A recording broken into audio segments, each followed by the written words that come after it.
வணக்கம். முனைவர் கி. ராம் கணேஷ். இன்றைக்கி நாம் உமறுப்புலவர் எழுதிய சீரா புராண காப்பியத்தை பார்க்கலாம். இந்த சீரா புராணம் காப்பியத்தினுடைய கதை சுருக்கத்தை நான் முழுமையாக இதில் சொல்ல போகிறேன். சுருக்கம்தான், விரிவாக சொல்ல சூழல் இல்லை.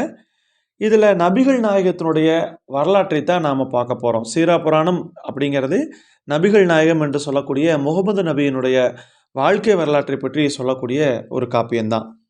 இப்போ நாம் கதைக்குள்ளே போகலாம். இந்த கதை எதுவும் என்னுடைய கற்பனை கிடையாது. புத்தகங்களுடைய அடிப்படையில் நான் சேகரித்த தகவலை அடிப்படையாக கொண்டு தான் இந்த சீரா புராண காப்பியத்தை இங்கே நான் பதிவிட போகிறேன். இப்போ கதை பகுதிக்குள்ளே வந்துடலாம்.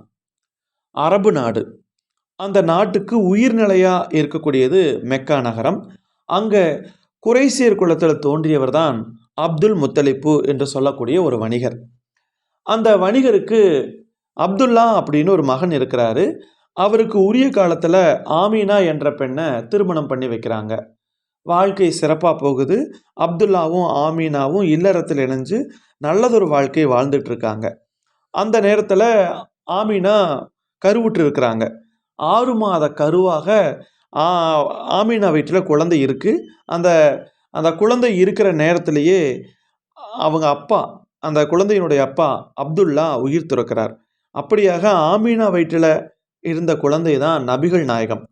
ஆக பிறக்கிறப்பவே நபிகள் நாயகத்துக்கு தந்தை கிடையாது. அவங்க அம்மா வயிற்றில் 6 மாத கருவாக இருக்கிறப்பவே தந்தையை இழந்துடுறாரு. அதற்கப்புறம் ஆமீனாவுடைய வயிற்றிலிருந்து நபிகள் நாயகம் பிறந்ததுக்கப்புறம் ஒரு 7 நாளிலிருந்து வளர்ப்பு தாயாக இருக்கக்கூடிய அலீமா அப்படிங்கிற ஒரு பெண் தான் நபிகள் நாயகத்தை வளர்க்கக்கூடிய ஒரு பொறுப்பை எடுத்து நல்லபடியாக வளர்த்துட்டு வர்றாங்க. நபிகள் நாயகம் கொஞ்சம் கொஞ்சமாக வளர்ந்துட்டு வர்றாரு. அப்போது அந்த அலீமாவுடைய பிள்ளைகளோடு சேர்ந்து ஆடு மேய்க்கவும் நபிகள் நாயகம் போகிறாரு. அந்த நேரத்தில் வானுலகத்திலிருந்து வானவர்கள் பூமிக்கு வர்றாங்க. வந்து என்ன பண்ணுறாங்கன்னா, நபிகள் நாயகத்தை கூட்டிகிட்டு போகிறாங்க. கூட்டிகிட்டு போய் அவருடைய மனசில் குற்றமோ தீய எண்ணங்களோ இந்த மாதிரி எதுவுமே வராத மாதிரி அவருடைய இதயத்தை தூய்மைப்படுத்தி நபிகள் ஆகுவதற்காக அந்த நபித்துவத்துக்குரிய ஒரு முத்திரையை போட்டுட்டு போயிடுறாங்க. நபிகளுக்கு 7 வயது ஆகுது. அந்த நேரத்தில் அன்னை ஆமீனாவும் இறந்து போயிடுறாங்க. அப்போது அந்த சின்ன பையனாக இருக்கக்கூடிய நபிகளை வளர்க்கக்கூடிய பொறுப்பு அவங்களுடைய பாட்டனார், அதாவது தாத்தா அப்துல் முத்தலிப்பு அவர் கைக்கு வருது. அவரும் அடுத்து ஒரு சில வருடங்கள்லேயே இறந்து போயிடுறாரு. அதற்கு அடுத்தபடியாக நபிகள் நாயகத்தினுடைய பெரியப்பா அத்தாலிபு அப்படிங்கிறவர் நபிகள் நாயகத்தை வளர்க்கக்கூடிய பொறுப்பை எடுத்துக்கிறாரு. அவர் ஒரு வழியாக நல்லபடியாக நடத்திட்டு வர்றப்பவே அந்த அத்தாலிபுனுடைய வணிகம் தள்ளாடுது. அப்போது ஒரு மகனாக இருந்து அந்த வணிகத்தை மேலும் நடத்தணும் அப்படிங்கிற எண்ணம் நபிகள் நாயகத்துக்கு ஏற்படுது. இருந்தாலும் வணிகம் நடத்துறதுக்கு முதலீடு வேணுமே, என்ன பண்ணுறது அப்படின்னு அவருக்கு ஒன்றுமே புரியலை. அந்த நேரத்தில் தான் குவளைத்தி என்ற குலக்குடி கதீஜா பிராட்டியார் கை கொடுக்குறாங்க. அவங்க தான் பொருளுதவி செய்கிறாங்க. அதோட பொருளுதவி நபிகள் நாயகத்துக்கு செய்கிறதோட மட்டும் இல்லாமல் மைசரா என்று சொல்லக்கூடிய ஒரு பண்டிதரையும் அனுப்பி வச்சு உங்களுடைய வணிகம் நல்லா நடக்கட்டும் அப்படின்னு கதீஜா நபிகள் நாயகத்துக்கு உதவி பண்ணுறாங்க. அப்படியாக அவங்க என்ன பண்ணுறாங்கன்னா, வணிக நோக்கில் வேறொரு இடத்துக்கு போகிறாங்க. அப்படி அவங்க போகிறதுக்கு முதல் நாள் கதீஜாவுக்கு ஒரு கனவு வருது. அந்த கனவை மைசராவுக்கிட்ட சொல்லி அந்த ஊசா அப்படிங்கிற ஒரு கிறிஸ்தவ அறிஞர்களிடம் போய் கனவுக்கு பொருள் அறிஞ்சிட்டு வருமாறு சொல்கிறாங்க. அவங்க கேட்டுட்டு வந்துடுறாங்க. வணிகம் வெற்றி பெறுது.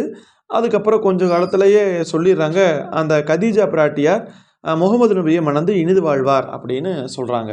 அந்த அடிப்படையில் முகமது நபிக்கும் கதீஜா பிராட்டியாருக்கும் திருமணமாகுது.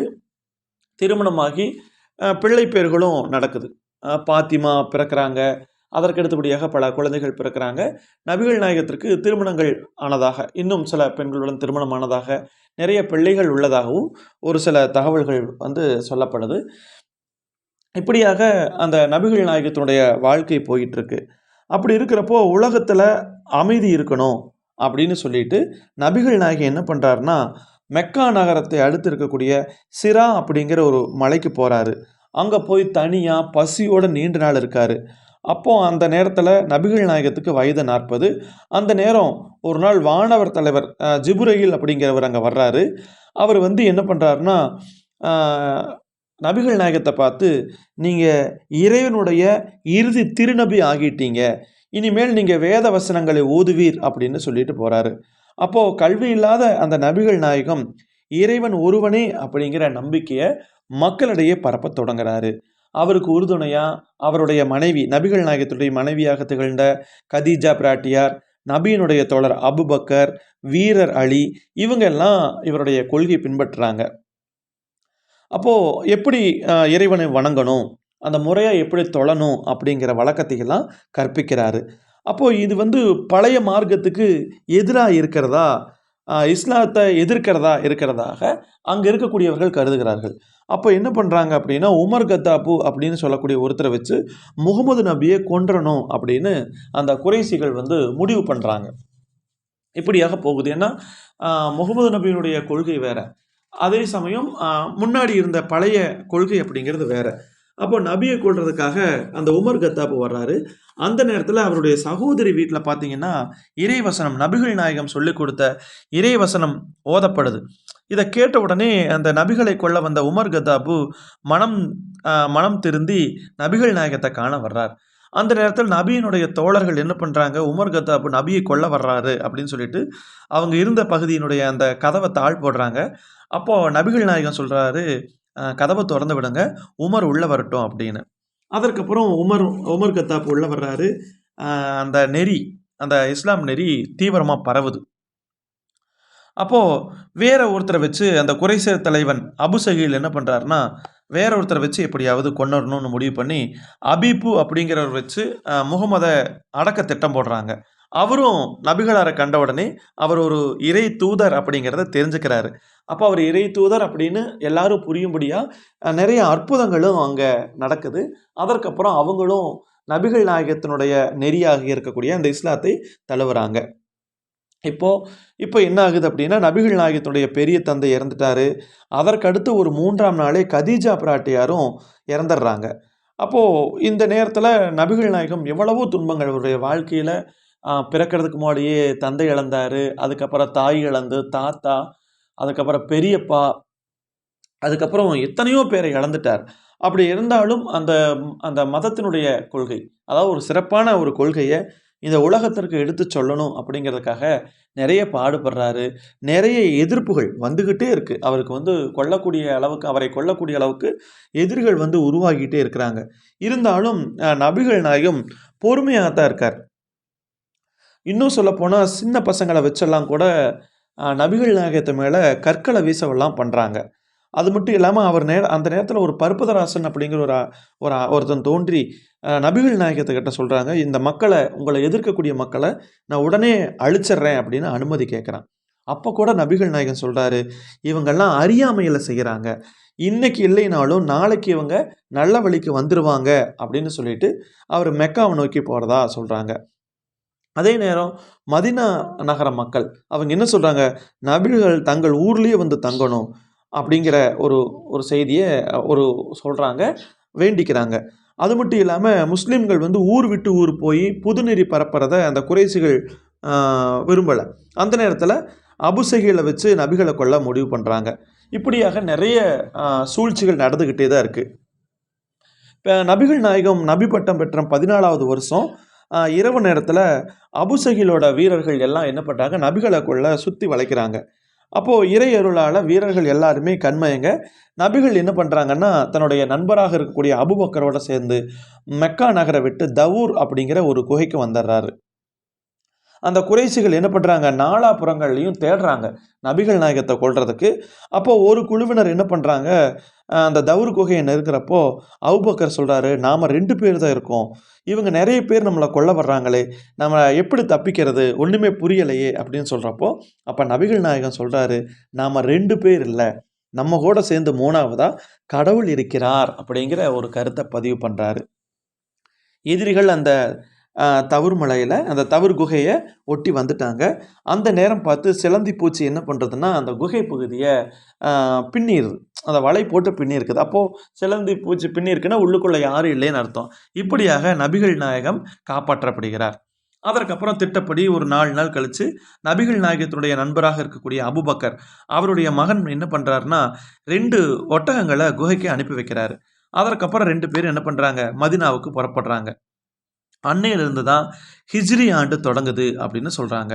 மதீனா அவர்களை 1000 கரம் நீட்டி வரவேற்றது அப்படின்னு சொல்கிறாங்க. மதீனாவில் குபா அப்படிங்கிற ஒரு இடத்துல முதலாக ஒரு பள்ளிவாசல் கட்டுறாங்க. மற்ற நபித்தோழர்களும் மதீனாவுக்கு வர்றாங்க. இப்படியாக அவங்க வந்ததுக்கப்புறமும் கூட ஒரு மேரூர் படையும் வருது. நபிகளும் தற்காப்புக்காக போரிட வேண்டிய ஒரு சூழல் ஏற்படுது. வத்தான் அப்படிங்கிற ஒரு இடத்துல ஒரு அறப்போர் நிகழதா சொல்கிறாங்க. அப்போ குறைஷியர்கள் தோற்று போயிடுறாங்க. இந்த நேரத்தில் நபிகள் நாயகத்தினுடைய மகள் பாத்திமாவுக்கும் வீரர் அலிக்கும் திருமணம் சிறப்பாக நடைபெறுகிறது அப்படின்னு சொல்கிறாங்க. அதுக்கப்புறம் பார்த்தீங்கன்னா ஜீபுல், பஹ்ரு, புவாத்து, அசீரா, பத்ருன், நகுலா ஆகிய இடங்களில் மக்கத்து குறைஷிகளுக்கு நபிகளார் படைக்கும் சின்ன சின்ன மோதல் நடக்குது. அதுக்கப்புறம் கொஞ்ச காலம் கழித்து அமைதி நிலவுது. அப்போ தான் ரமலான் நோன்பு, அதாவது பகல் பொழுதில் பசி, தாகம், உடல் ஆசை இதையெல்லாம் நீக்கிட்டு இறை நாட்டத்தில் இருக்கணும் அப்படிங்கிறத கடமையாக கொள்ள வேண்டும் அப்படிங்கிற வேத வசனம் அங்கே தான் சொல்லப்படுதுன்னு சொல்கிறாங்க. அதுக்கப்புறம் அந்த வீரன் அபுசைகள் என்ன பண்ணுறாருன்னா இறுதி வரை போரிட்டு மடிகிறாரு. அடுத்து அபுசுபியான் அப்படிங்கிறவர் தலைமை ஏற்கிறாரு. அதுக்கப்புறம் அபுசைகளின் மகன் இக்ருமா வஞ்சனம் சொல்கிறான், எப்படியாவது நான் கொன்றுவேன் அப்படின்னு. அதுக்கப்புறம் அவனும் தோற்று போயிடுறான். அப்புறம் நபிகளார் மதினா வந்த 3ஆம் வருஷம் அவருடைய இன்னொரு மகள் உம்முல் குல்துமை தன்னுடைய தோழர் உஸ்மானுக்கும் மனம் முடித்து வைக்கிறாரு. அதே வருஷம் வீரர் அலிக்கும் பாத்திமா தம்பதிக்கும் அசன் அப்படிங்கிற பேருடைய ஒரு திருமகன் தோன்றுவதாக சொல்கிறாங்க. இப்படியாக நிறைய சம்பவங்கள் நடக்குது. நபிகளை கொள்வதற்கான முயற்சியும் தொடர்ந்து நடைபெற்றுட்டு தான் இருக்குது. இருந்தாலும் நபிகள் நாயகம் அதை பெரிய அளவில் எடுத்துக்கல, அதற்காக போராடிக்கிட்டே இருக்கிறார். அதே மாதிரி மதினாவுக்கு அருகில் கத்துபான் அப்படின்னு ஒரு கூட்டத்தார் இருக்காங்க. அவங்களும் முஸ்லீம்கள் எதிர்க்கிறாங்க. தூக்கத்தில் இந்த நபியை கொள்றதுக்கு ஒரு வீரன் வர்றாரு. அப்போது நபிகள் கண்முழிக்கிறார். இப்போ உங்களை யார் காப்பாற்றுவா அப்படின்னு சொல்லி அந்த வீரன் கேட்க, எல்லாம் வல்ல இறைவன் என்னை காப்பாற்றுவார் அப்படின்னு நபிகள் நாயகம் சொல்கிறார். அந்த இறைவன் அப்படி பெயரை கேட்ட உடனே அந்த வீரன் வாழை கீழே போட்டுறான். அப்போ நபிகள் அந்த வாழை கையில் எடுத்துக்கிட்டு இப்போ சொல்லு உன்னை யார் காப்பாற்றுவான்னு சொல்ல, நிச்சயமாக நீங்கள் கருணை வச்சா தான் என்னை காப்பாற்ற முடியும்னு சொல்ல, இல்லை என்னை காப்பாற்றிய இறைவன் உன்னையும் காப்பாற்றுவார் அப்படின்னு சொன்ன உடனே அந்த கொல்ல வந்தவனும் அந்த நேர்மையான வழியில் திரும்பினதாக சொல்லுகிறார்கள். இப்படியாக நபிகள் நாயகத்துக்கு நிறைய எதிர்ப்புகள் வந்த போதும் அந்த எதிர்ப்புகளை எல்லாம் சரியான முறையில் பக்குவப்படுத்தி தன்னுடைய நம்பிக்கைக்குரியதாக அந்த எதிர்ப்புகளை மாற்றிக்கொண்டதாக சொல்லுகிறார். இருந்தாலும் சில பேர் அதையும் மீறி நபிகளை கொள்ள திட்டம் எடுக்கிறார்கள். அவர்களுக்கும் சில நேரங்களில் தண்டனை கொடுத்து தான் ஆக வேண்டியது இருக்குது. நல்ல பயிர் வளர்றப்போ சில களைகள் முளைக்கும் போது வேறு வழி இல்லாமல் பிடுங்கி எறிய வேண்டிய ஒரு சூழல் ஏற்படும். அப்போ அது மாதிரியான ஒரு சூழல் ஏற்படுது. அவங்களுக்கு தண்டனை கொடுக்குறாங்க.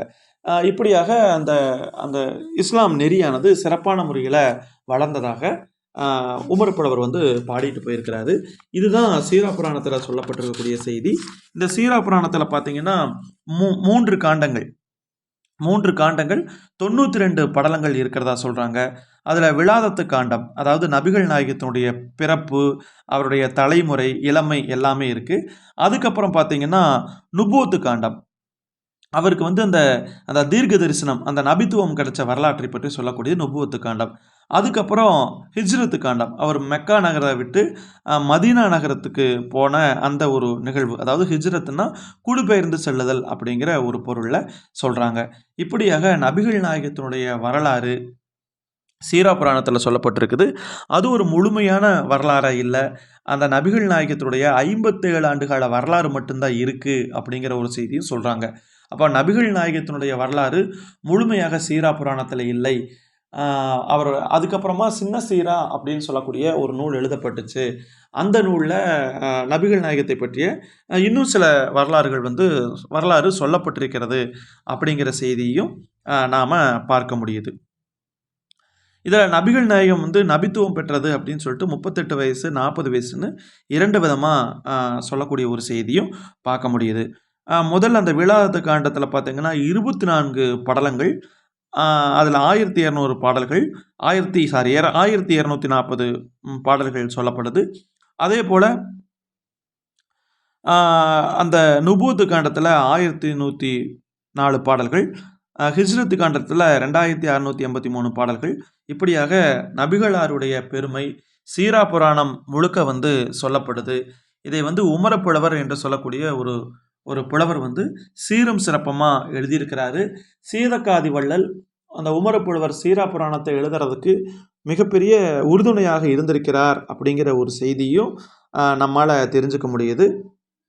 அதற்கப்புறம் உமரப்புலவர் வாழ்ந்த காலம் அப்படின்னு சொல்லிட்டு கிபி 1642 சொல்கிறாங்க. 61 ஆண்டுகள் தான் இந்த பூமியில் அவர் வாழ்ந்தார் அப்படின்னு உமரப்புலவர் சொல்கிறாங்க.